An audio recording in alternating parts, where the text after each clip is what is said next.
नमस्कार, बहुत स्वागत है आपका। आप देख रहे हैं शिव पुराण उपाय। अगर आप हमसे अभी अभी जुड़े हैं तो प्लीज़ चैनल को सब्सक्राइब कर लें और पसंद आए तो वीडियो को लाइक करें। कमेंट में हर हर महादेव जरूर लिखें। कार्तिक मास के शुक्ल पक्ष की एकादशी को तुलसी विवाह किया जाता है और इस एकादशी को देव उठनी एकादशी कहते हैं। इस दिन भगवान शालिग्राम के साथ तुलसी 7 फेरे लेती हैं।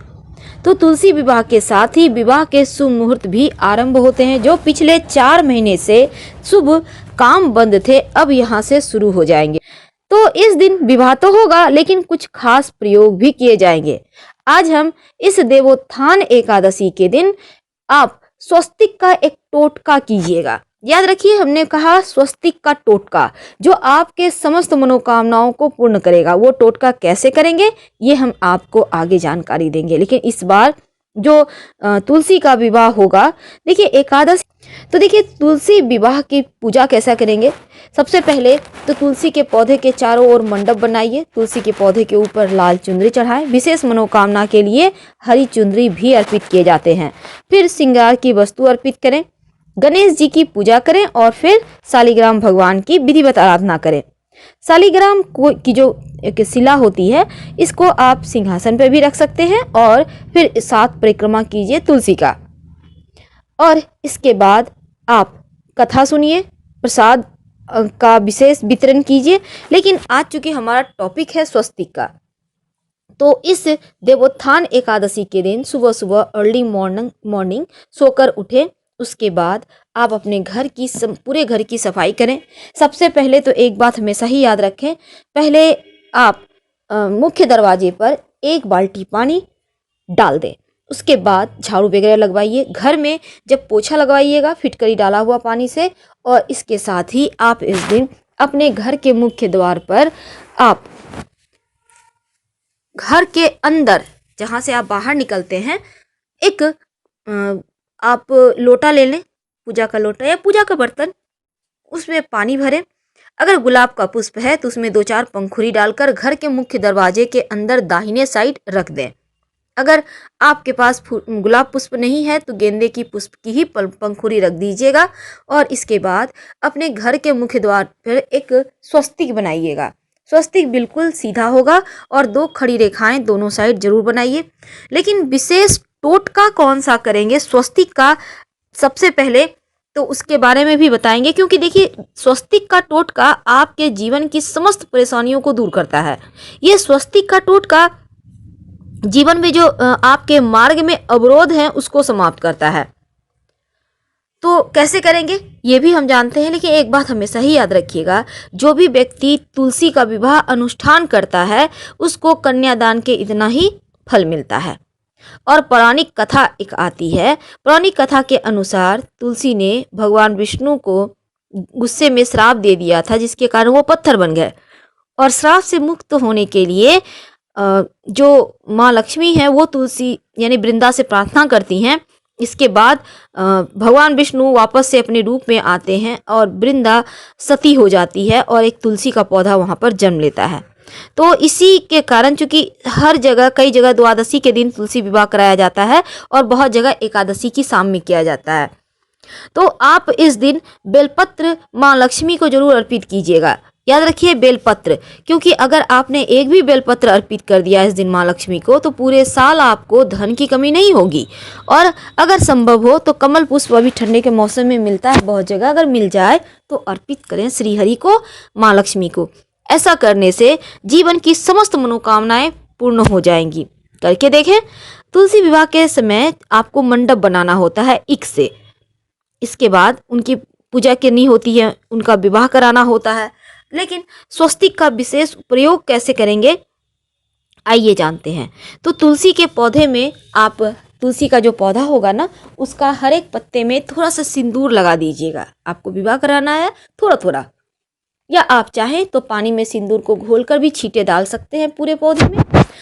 तुलसी का जो गमला है आपके घर में, या तुलसी का जो बहुत जगह चबूतरा बना दिया जाता है, तो वहाँ पर मंगल चिन्ह सजाइएगा। जैसे कि स्वस्तिक बनाइए सिंदूर घी मिक्स करके, या फिर आप ओम बनाइए, आप शंख वगैरह बना सकते हैं, कमल का पुष्प बना सकते हैं।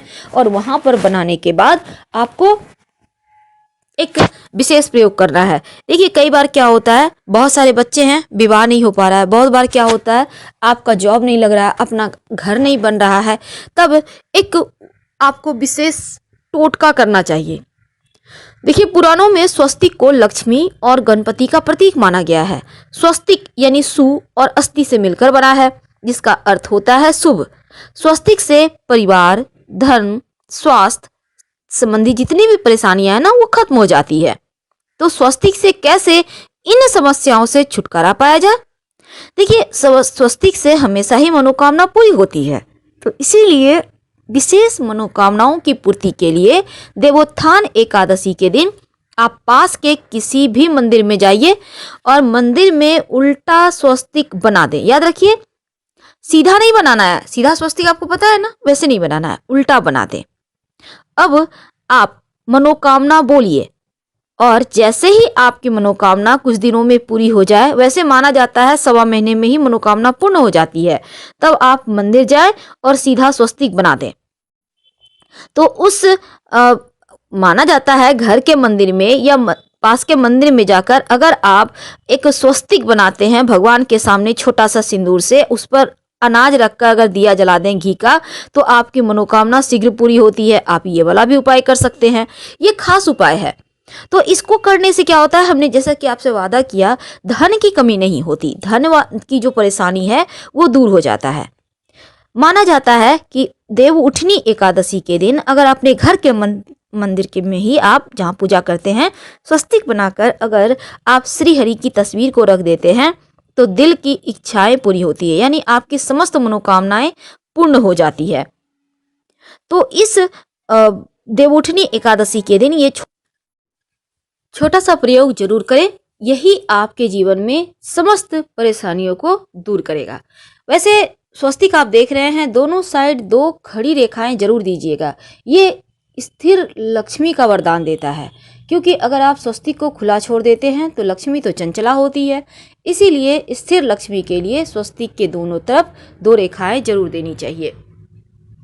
और देखिए एक कथा आती है, हमेशा ही माँ लक्ष्मी कहती थी भगवान श्री हरि से, मैं संपूर्ण हूँ, मेरे से ही पूरा दुनिया ऐश करता है, मेरे ही कारण हर कोई सुखों को भोगता है। तब भगवान श्री हरि उनसे कहते हैं कि नहीं लक्ष्मी, तुम अपूर्ण हो। अब माँ लक्ष्मी रुष्ट हो जाती हैं, अपूर्ण मैं क्यों हूँ? बोला नहीं, तुम सच में अपूर्ण हो, तुम संपूर्ण नहीं हो, इसलिए घमंड ना करो। तब एक दिन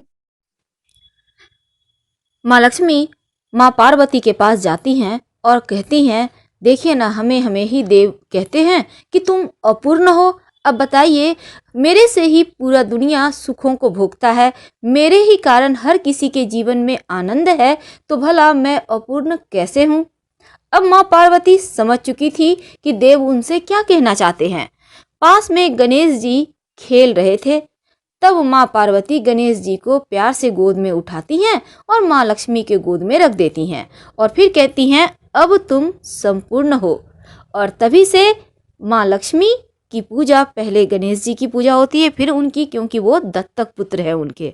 तो हम आपसे विदा लेते हैं। जानकारी अच्छी लगे तब लाइक कर सब्सक्राइब करें, अपनों से शेयर करें और कमेंट में हर हर महादेव जरूर लिखें। धन्यवाद।